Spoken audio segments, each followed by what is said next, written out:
Welcome to Design Notes. I'm Liam Spradlin, and recently I spoke with Max Ignatyev, founder of Sympli. Sympli is a tool built for developers and designers, bridging things like Sketch and Photoshop with tools like Android Studio and Xcode to ease collaboration and get designs implemented faster and with more accuracy. In this episode, Max and I covered the philosophy and process behind Sympli, being non-standard in non-standard ways, planning for the AI takeover, and Project Comet. Let's get started. All right. Hey, Max. Welcome to Design Notes. Thanks for coming on. Hey, Liam. Thank you for having me. So I guess we'll just dive right in. You're the founder at Sympli. What is Sympli? Sympli is a complete collaboration tool for designers and developers. And I'll get a little bit later to the reason why we call it complete solution. And basically we are solving, our main point is to solve typical back and forth between design and development teams that happens during design iterations. And so we are automating design handoff process, building of the visual specs and generation of the assets. And why we call our tool complete is because we also provide developers with a great tooling that helps them to implement the design in their apps and soon their websites too. Okay, so I know the way we met is because I'm a Zeppelin user. Yeah. So how would you say that Sympli compares to competitors like Zeppelin? Well, I can talk a lot about it, but let me highlight just the most important, the key differences. First of all, Sympli supports several graphic editors, and we have plenty of, it's Sketch and Photoshop. And we have plenty of Photoshop users, and support of Photoshop is really crucial for them. And another key difference that Sympli provides extensions for development environments like Android Studio and Xcode, where developers can save a lot of time on design implementation and keeping graphic assets in sync, keeping font files, if any, in sync. And they can also save time by not switching between different apps. So they can collaborate with designers directly in Xcode or Android Studio. And also they can save time on design implementation. So for both Xcode and Android Studio, we provide tools that help developers to implement the design, to style the components in the exactly same way they are designed, or to apply different positioning, sizing, and different stuff like that.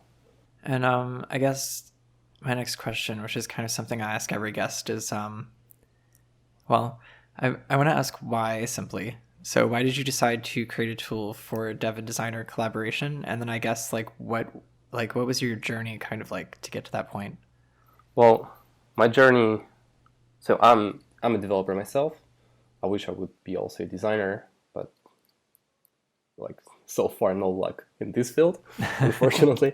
I have 10 something years of experience in software development. I started as a backend developer. I did a lot of Java backend development, and about 5 years ago I switched to mobile.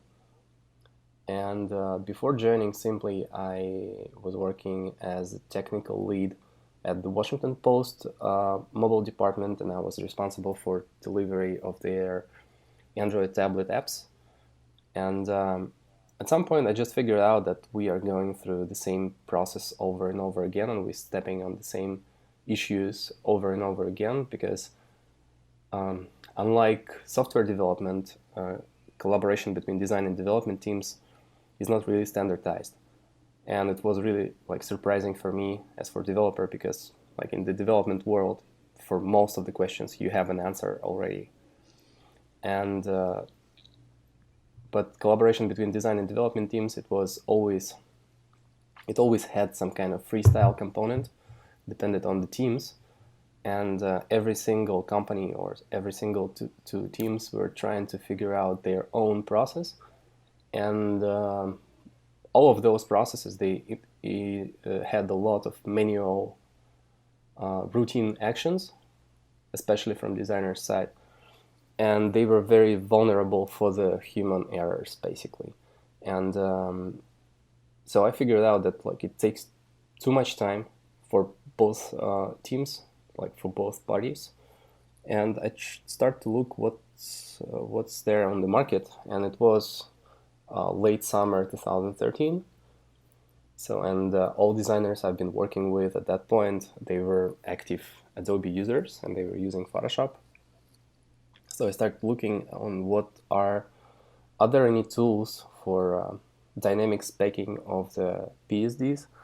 There were plenty of tools for static specking of the PSDs, and but none of them were dynamic. So I started like figuring out how to do plugins for Photoshop, and I had like my 9-to-5 job at that point at the Washington Post, and so it was like my side project for quite a while, and then like by like early summer 2014, I had the working prototype, and I bring it up to the company I worked for, like I was contracting at the Washington Post, and they liked the idea, and they funded me basically, and they provided a team. So we started to work like at the higher scale, and but technically on the full blown development started late 2014, like early 2015, like when we started to work on the extensions for the IDEs and sketch support too. But yeah, so historically we started with Photoshop and web. Okay, so yeah, the decision to make something like Sympli was definitely informed by your own experiences. Yeah. And the teams that you worked with. But I find that like collaboration between designers and developers is non-standard in non-standard ways, meaning that it's there's no standard for it, but every team has their own kind of like different way of handling that. Has that been your experience? Yeah, exactly. And this experience, like, well, basically it's about communication. So you have multiple ways how to communicate the information especially between two teams. In case you don't sit at the same desk and you don't sit next to each other, you already can consider the teams like a remote teams, because you can communicate through the different channels. You can share, I don't know, assets through shared folder in the Dropbox, or attach them to a Jira ticket, or send them over email. And then once you have updates to the design, you have to communicate this update somehow. And you have multiple options here too. Like you can write a big email describing like what has changed from the last time, and like regenerate, I don't know, some particular icons and attach them to a particular Jira ticket. And once you do this, I don't know, like 10 times, because updates, they happen, it's up to the developer to keep track on these changes and not to lose anything. And at some point it gets really complicated. So that's that's what we are trying to simplify. And also, like, there is a psychological moment here, because designers, like, correct me if I'm wrong, but like that's my feeling. Designers, they do consider their job done as soon as they finish the mockup. I mean, like it's done, right? So no one wants to spend time building the spec or generating the proper assets or anything. Like probably the best solution for designers would be just like, yeah, I'm done, like do whatever you want with the source file. But in this approach, you make a development team probably not that happy, because they have to know how to use graphic editors and figure out how to, I don't know, extract assets, get like all the information they need to implement the design, like to get the specs details from the design. And not every single developer, first of all, know how to use graphic editor, have a graphic editor installed, and really want to like deal with a graphic editor, because they have a lot of other stuff to deal with. Right. And So first of all, on behalf of designers, Yeah, sure. I know that my job isn't done when a mockup is complete, but I think that the catch is that generating assets, especially when things are subject to change, and previously when we would have to like redline mockups and things, that's just a pain. Yeah. But you're right that having more automation is good because developers, even if they could install a graphic editor, that's an extra cost for the company too. You have to buy licenses for these things. So yeah, it's painful all the way around.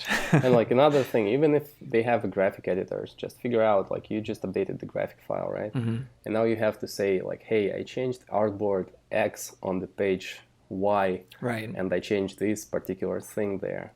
It's not the same as if you would send a link to a developer, right? Right. Especially, if the developer isn't involved in the conversation about design, then it can be really tough to keep track of that stuff. And uninvolvement of development team into the design process is very common scenario when, for instance, design agency is a subcontractor for software development agency.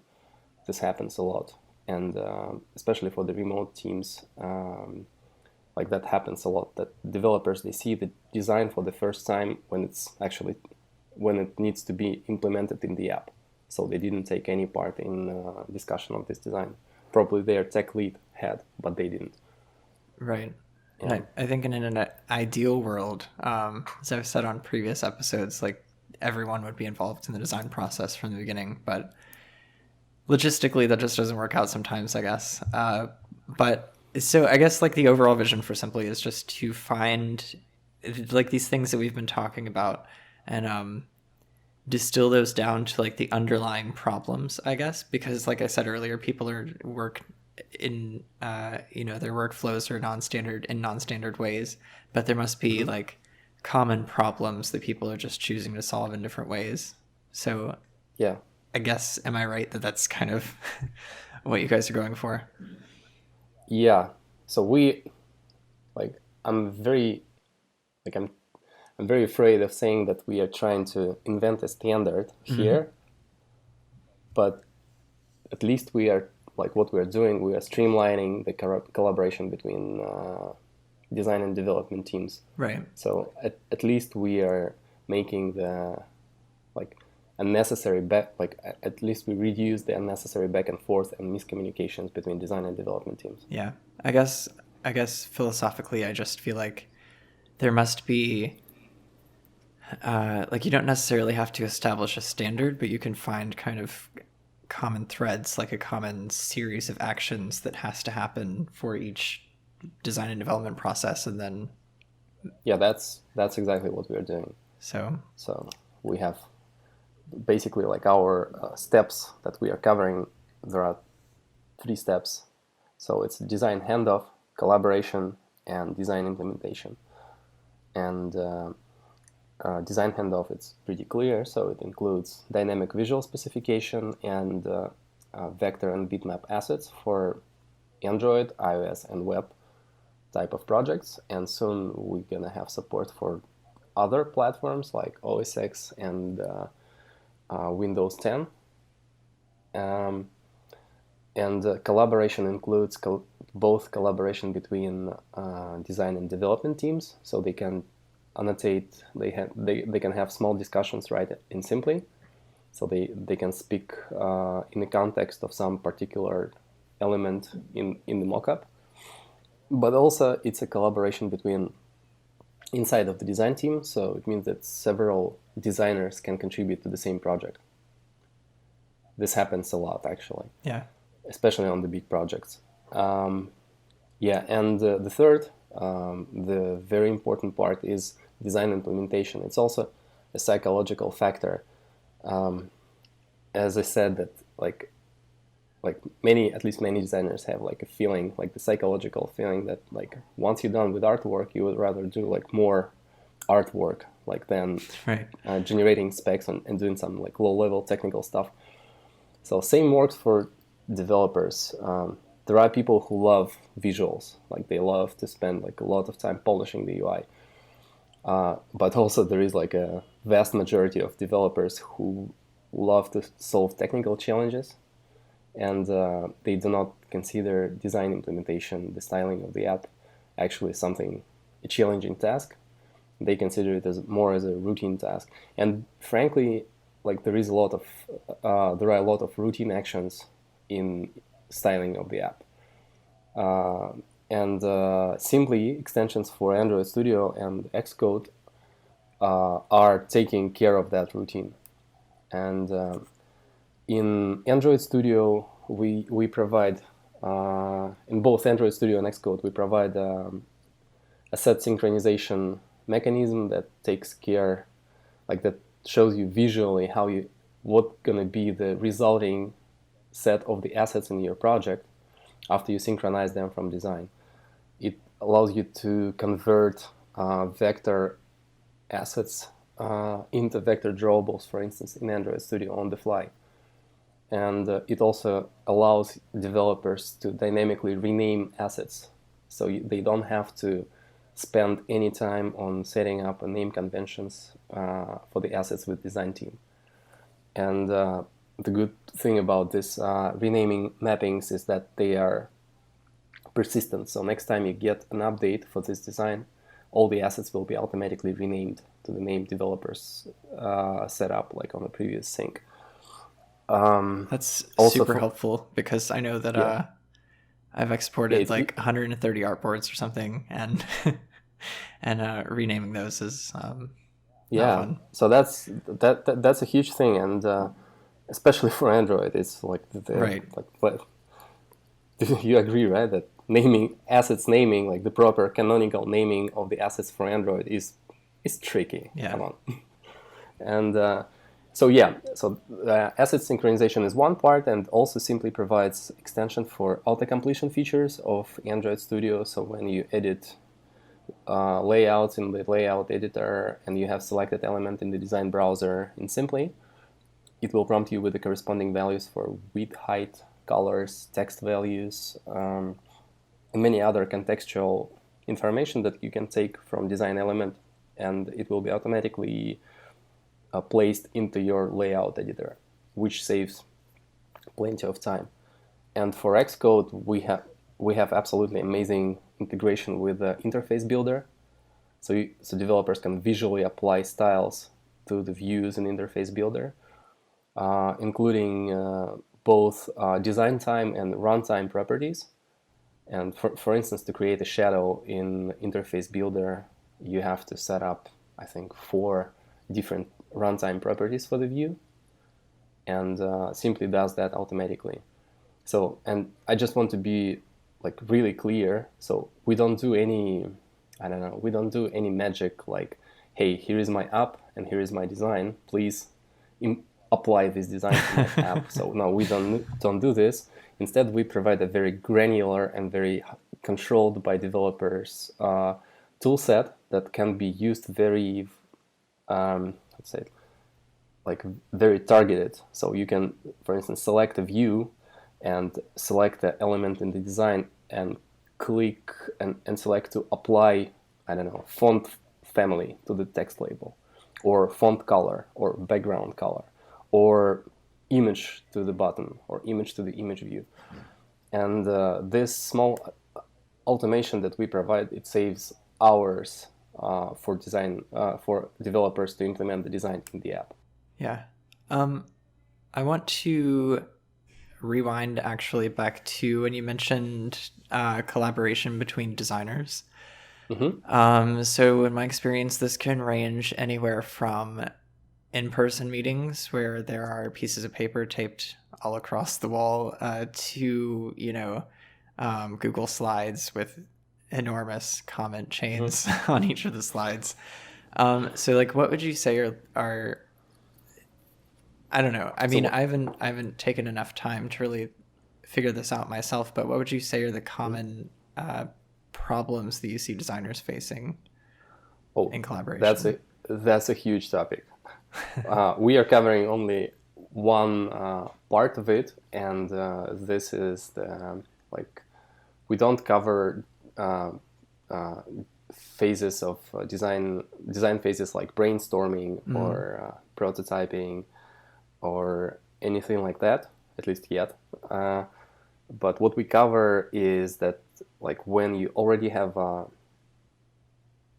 final design for the app, or at least you know the direction, like where to move on the final design, and you, for instance, have several, in your design team, you have several designers who work on this final design, and it's just a matter of time when they will finish all this required mockups. So it means that what I'm trying to say, that in Sympli you can do that. You can have several designers contributing to the same project, working on different screens, but they can hand off design for this particular project to development team simultaneously. So that's how collaboration within design team is made in Sympli. Okay. I'm going to ask a tough question, but if you had to imagine what those earlier phases would look like in a tool like Sympli, I mean, I guess there isn't so much handoff to developers of things like wireframes and early sketches and stuff, but if you had to imagine a tool that did something like that, what do you think of? So that gets us actually to the very, like, I think one of the most important things now, and this is very frequently requested feature in Sympli by designers.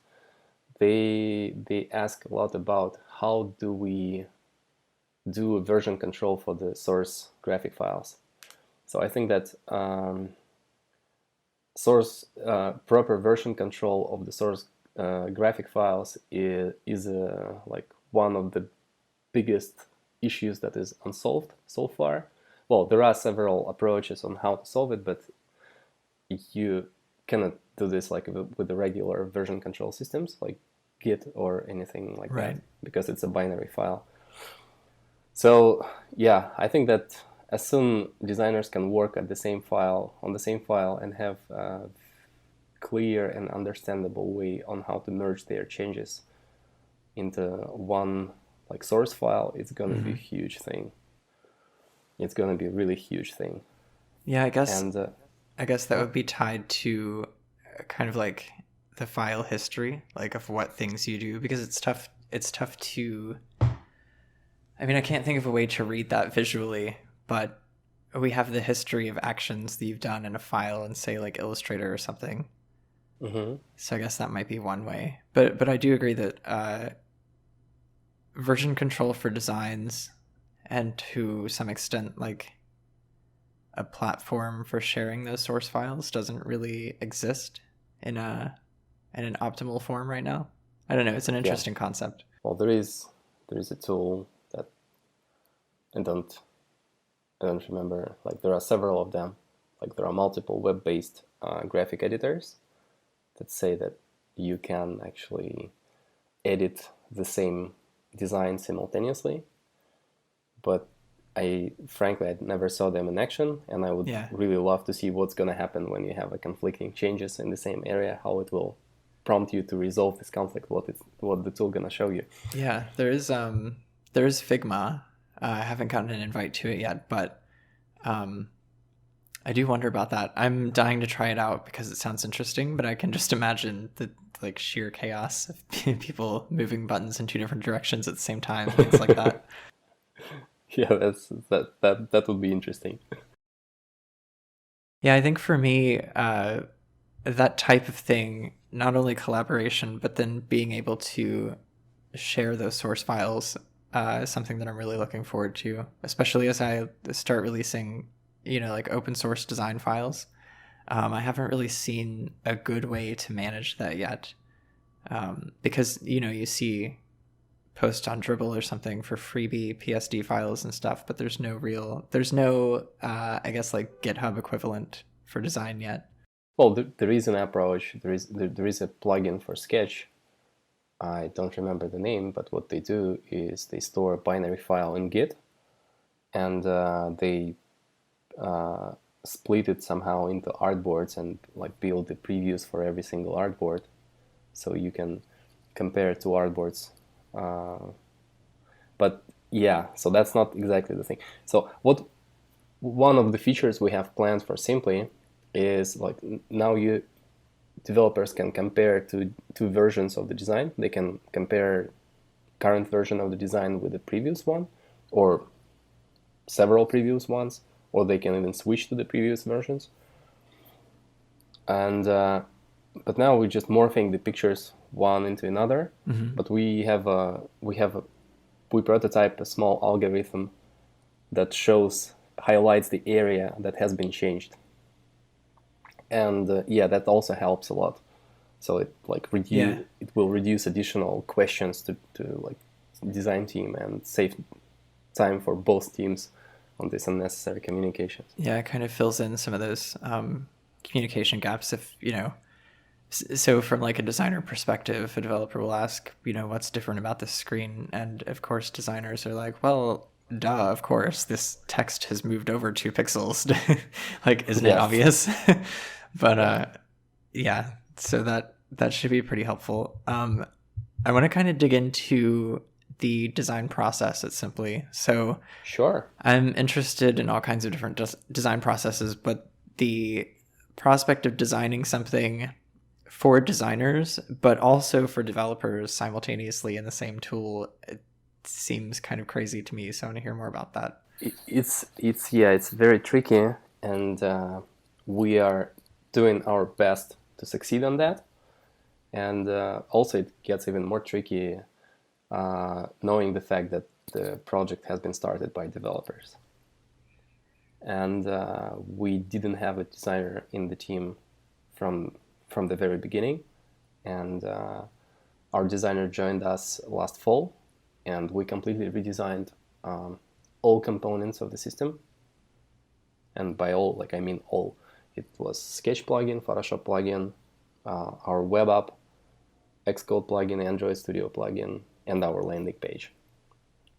So it was complete redesign of everything in the same style, in the same UX approach, and I think it's actually good, because I see that other tools that do some similar stuff are,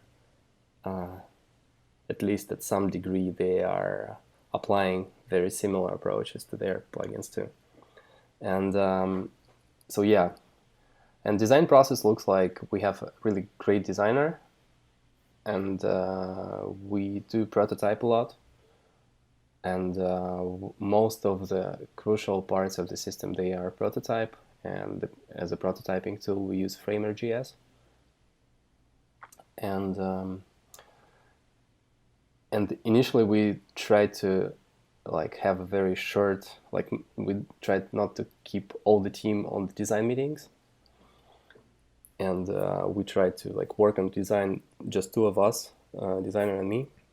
But we figured out that it's way much more effective when we have the whole team discussing every single feature, because we sometimes we changed the at least UX approach completely after the all hands meetings on the particular features. So that's the way to go. That's every single feature is discussed on the calls, on the meetings with the team who is responsible for this particular feature. And it works pretty well. So did you use Sympli to Yes, build we Sympli? use Sympli to design Sympli, exactly. And we also use Sympli on the raw mockups phase, before the prototyping. So we also use Sympli to we discuss designs in Sympli, and so it was one of the rules actually. We didn't, and even the guys we brought into the team to create our landing page, they were external guys, and we didn't send them source files. We used Sympli. Yeah. So, and just going back to having everyone in on the meetings, I always think, there's no way to compare the kind of feedback and findings that you'll get to when you actually launch something to a real user base, but including everybody that you can obviously comes the closest. So I'm going to put you on the spot and ask if you can think of any like particular examples of things that were surprising to you, like once you had the whole team in there, feedback that they had that you hadn't thought of, or like how features were shaped because of that process.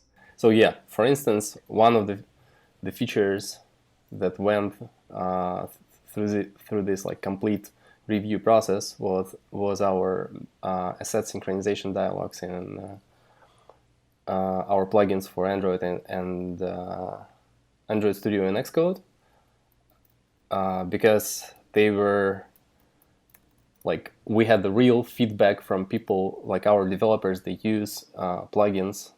They are also like mobile developers, and they always like use them in action. And the redesigned plugins, redesigned dialogues for asset synchronization, they were somehow close to the version we had initially. And actually, like, it was a huge input from developers that changed their look completely. Like, we had a lot of controls, and we had a lot of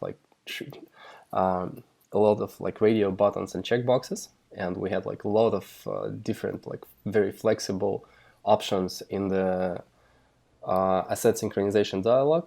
But it happens that they are all were very common, and they can be simplified a lot and still do the job they need to do.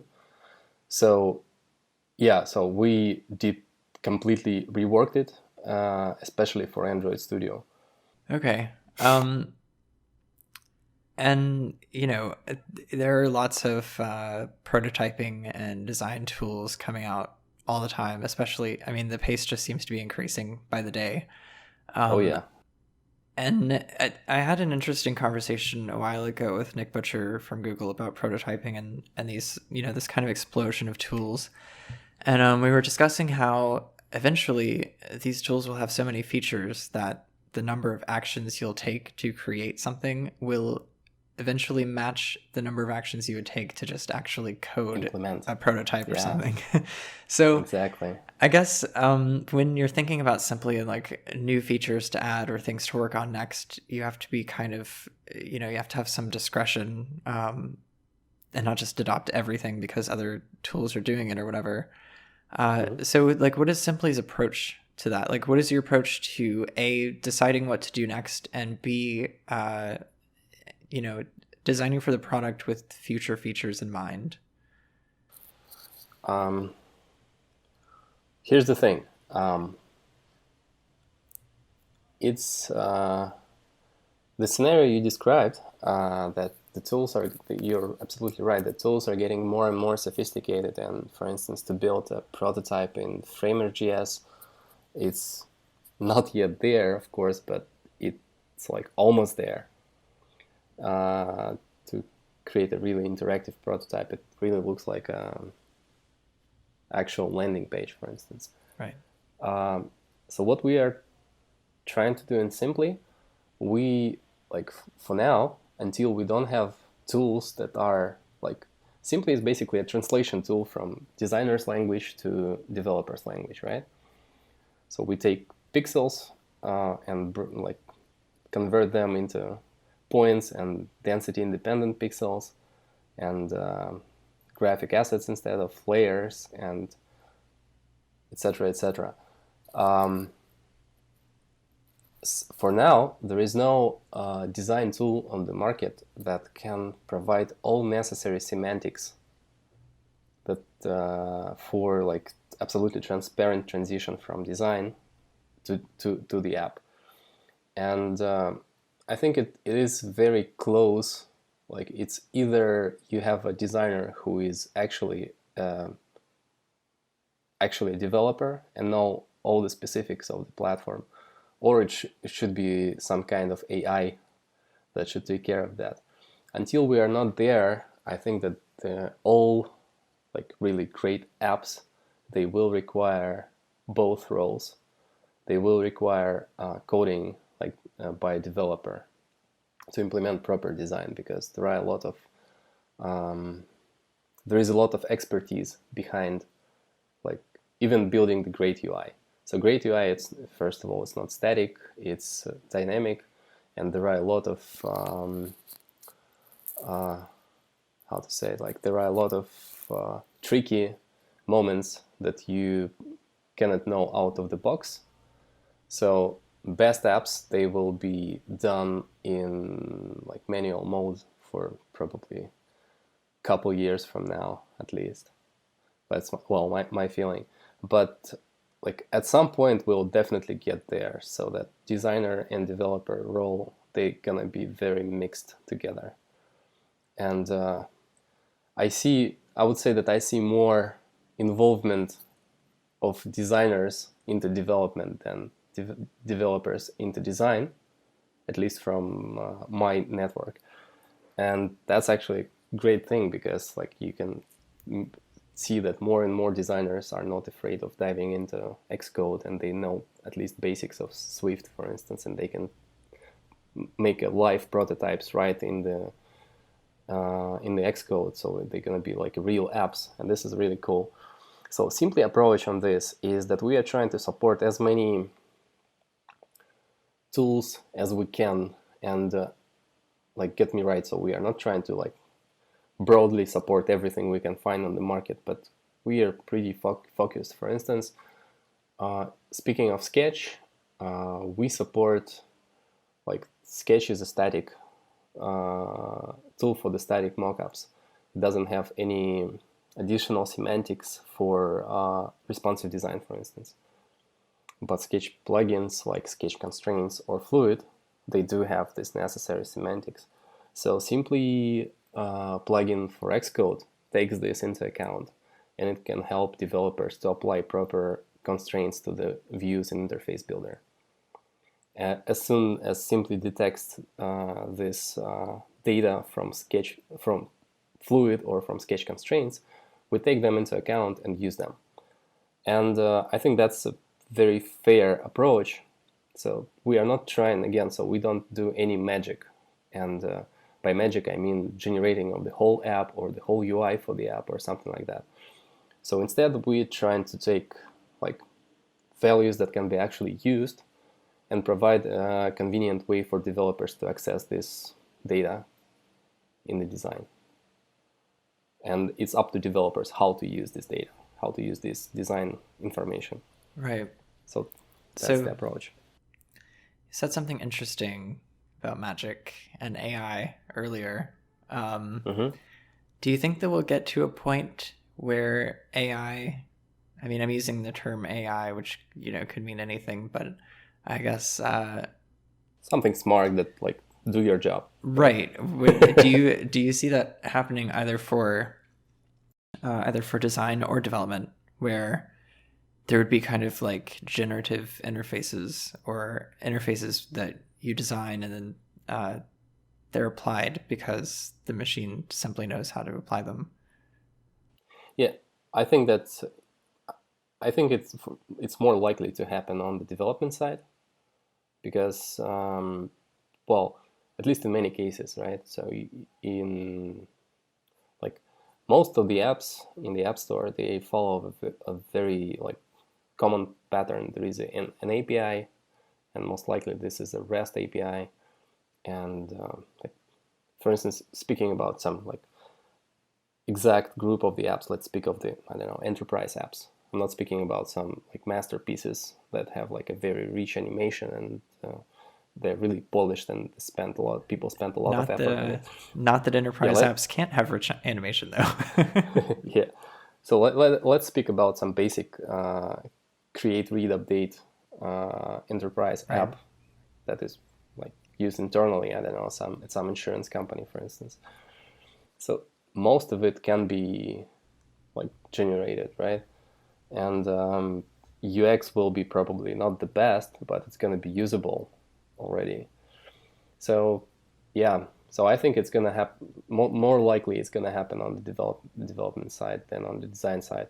But also at the same time, it's probably design tools going to be way much more sophisticated than they are now. And I think the key direction for the design tools now is to go away from like plain graphic, and that's what's actually happening.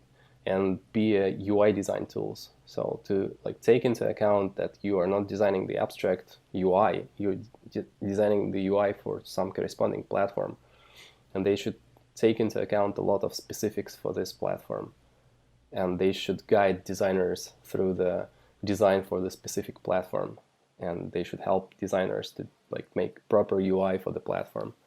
So I think that's what we're gonna see in the next couple of years.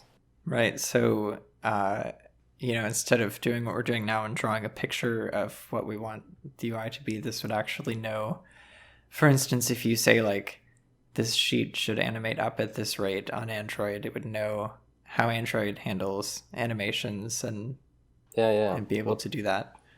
What kind of animations are on Android by default, and like what is, I mean, there should be semantics about the platform.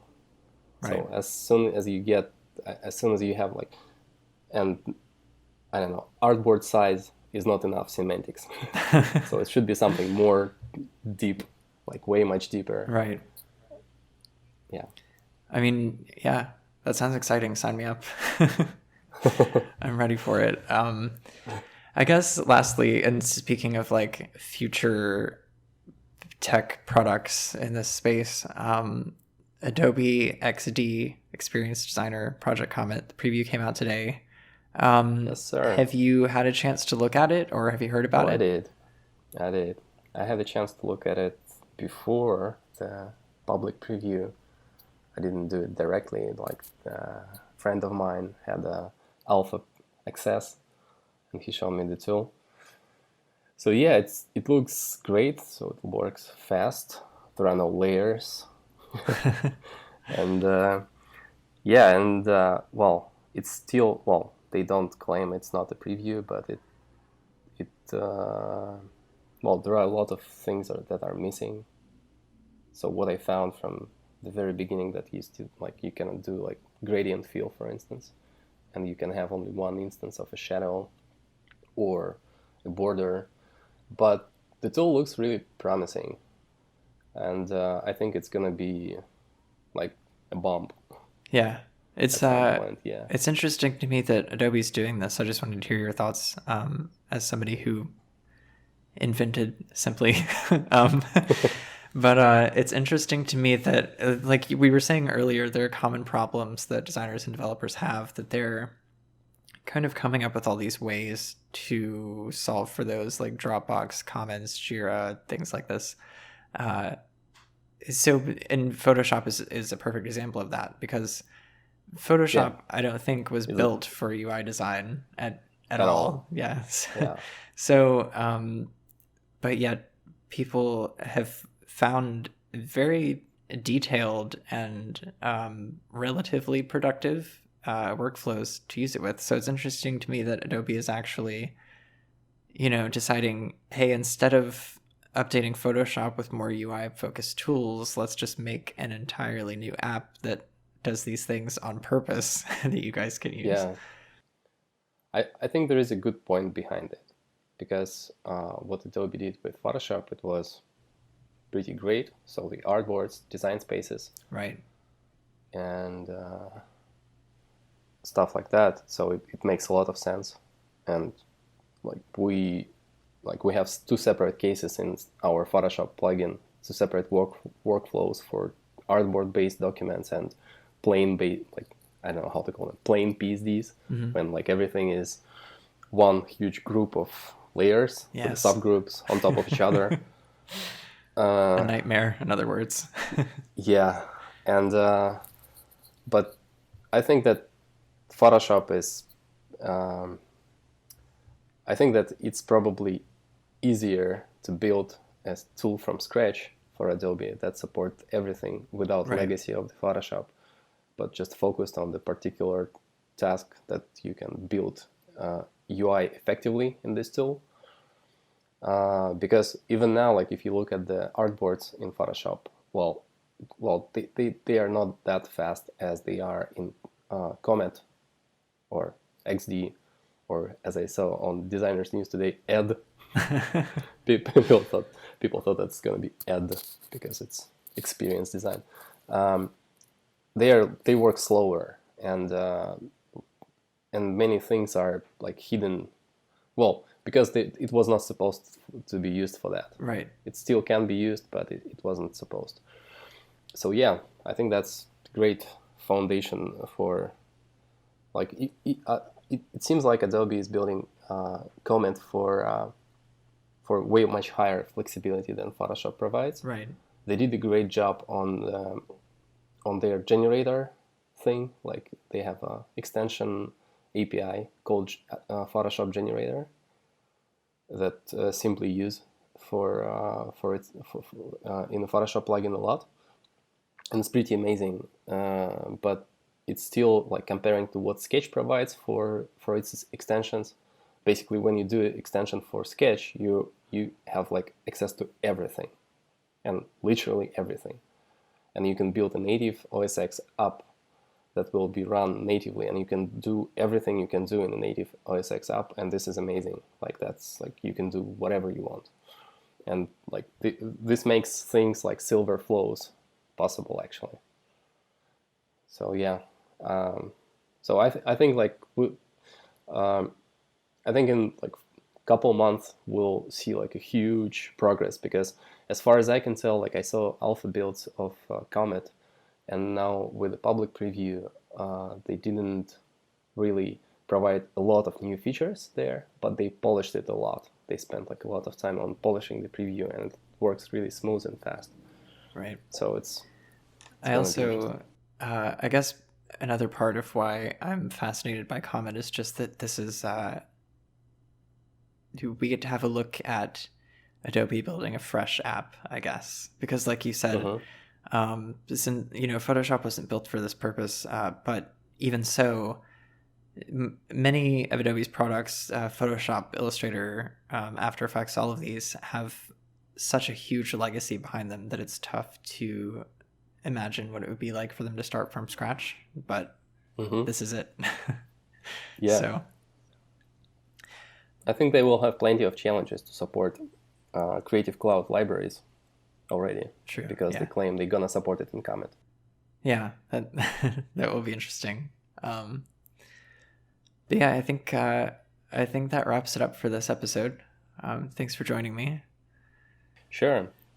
Thank you for having me, and it was really nice talk, actually. Yeah, we'll have to reconvene after we've used Comet for a while. I'm gonna give it a try. I've only just recently gotten like fully immersed into Sketch versus Illustrator, so it's gonna be another transition. And Adobe is promising to have a plugin API released by the end of the year, so we will definitely make a plugin for Comet, because like we want to have designs created in Comet available in Xcode 2 and Android Studio, and so